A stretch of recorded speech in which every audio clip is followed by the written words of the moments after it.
Du Magnus, varför ska jag gå med i Vision? Jo, du ska gå med i Vision för att vi har marknadens bästa inkomstförsäkring. Vad innebär det då?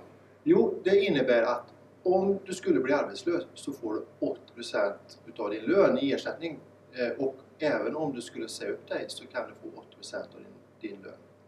Det låter ju fantastiskt. Finns det någon annan skäl tycker du att man ska tänka på att vara med i Vision? Ja, det tycker jag. Om du till exempel är under 30 år så har du möjlighet att gå med nu och få en hel årsavgift på för bara 100 kronor. Och det är mindre än det här i månaden.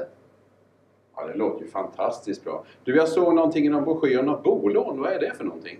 Ja, bolånen vi har idag som vi kan erbjuda våra medlemmar, det är ett otroligt bra erbjudande. Det kan innebära till exempel om du har ett lån på 1 miljon så kan du spara minst 5 000 i månaden.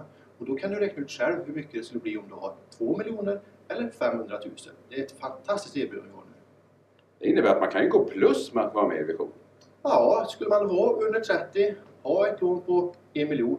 Ja, jag menar, vara med i Vision på ett år, det är ungefär 3 500. Och då sparar redan här på att ha bolånet minst 5 000 och sen 100 kronor första året dessutom.